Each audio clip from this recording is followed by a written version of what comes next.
Hero of Aegis is a new sword added to Destiny 2, and this one is a vortex frame sword similar to Falling Guillotine, meaning it's great for big damage and also ad clearing too.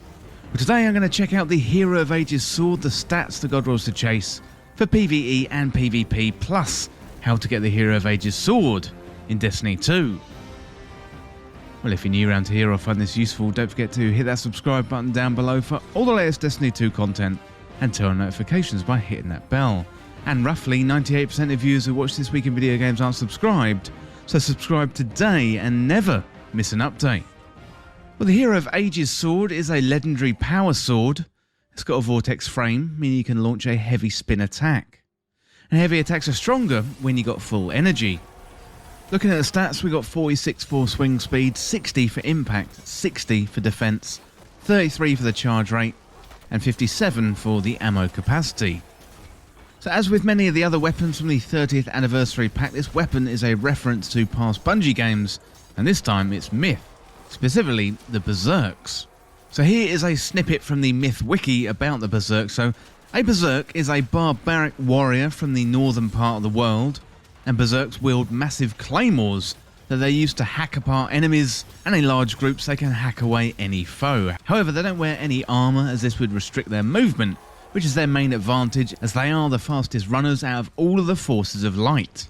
As such, they're often used in the role of scouts, trackers, and also flankers too. Well, this one is a great sword as well if you want to feel like a knight, and it really looks the part. Well, next up today, let's have a look at the Hero of Aegis God Roll Guide. So for PvE, Hungry Edge, Balance Guard, Duelist Trance and Chain Reaction would be a decent roll. So Hungry Edge increases the sword ammo, and Balance Guard has overall balanced defences. Duelist Trance is where the sword final blows increase the charge rate, efficiency and defence until the weapon is stowed. And finally you got Chain Reaction. This is where each final blow of the weapon creates an elemental damage explosion. So this one, along with Solar Scar, is the only sword that can roll with Chain Reaction, so it is rather unique. Next up for PvP, so Enduring Blade, Burst Guard, Relentless Strikes and Assassin's Blade would be a decent roll. So Enduring Guard gives you more ammo at the cost of damage. Then Burst Guard maximises efficiency and higher resistance.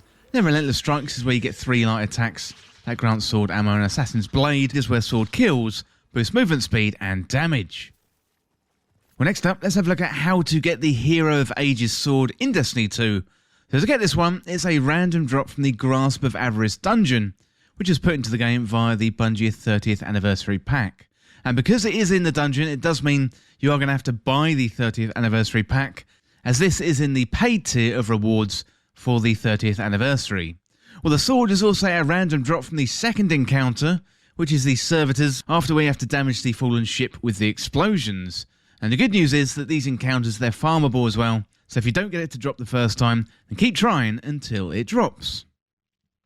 Well, finally today I've put together a Hero of Aegis Titan PvE build, and this one is going to be great for endgame PvE content. So for this subclass, I'm using the Top Tree Sentinel. This is really good for the bubble, so it offers great protection if you get stuck in a difficult situation, plus it offers cover to your fire team. Well, for the exotic armour, I'm using Stronghold. This is an exotic Titan Gauntlet, so this basically allows you to infinite guard, making you pretty much unstoppable when you've got a decent sword, and we definitely have with the Hero of Aegis. And also block shots heal you, so this exotic is really valuable. As for the weapons, I'm using Chroma Rush in the kinetic slot, Le Monarch in the energy slot, and of course Hero of Aegis in the power slot. So I'm using an auto rifle and a bow here because they're good against champions this season in Nightfalls and Lost Sectors. However, you can swap these out in the future if it changes, and also Le Monarch is really good because it's Void, working really well with the subclass, and that's going to work really well with the Elemental Well mods. So talking about the mods, I'm using Elemental Charge, so you become Charged with Light when picking up Elemental Wells, and with that Charged with Light charge, I'm going to be using Lucent Blade to increase the sword damage, and I'm also going to be using Protective Light, so when Charged with Light you gain damage resistance against combatants when your shields are destroyed. I'm also using Font of Wisdom, and that boosts my super regeneration. So putting this all together, you're going to be pretty much invincible in endgame PvE content, given the perks on Stronghold, and also when you use Charged with Light mods, you're going to be increasing your damage resistance, plus increasing that damage output with Lucent Blade. So give the build a try and let me know what you think. Well, let me know in the comments what you think of the Hero of Aegis sword, and let me know what rolls you got. Well, that is it for this guide for how to get the Hero of Aegis sword in Destiny 2, and as always, thank you so much for watching. For more Destiny 2 content like this, hit that subscribe button down below and subscribe to This Week in Video Games. If you want to join the community, check out the Discord link in the description, or you can follow me on Twitter at TWIVG Podcast. If you enjoyed this video, found it useful, liking and sharing the video would really help me out. Otherwise, check out the other videos on the channel. Well, thanks again. I'll see you soon.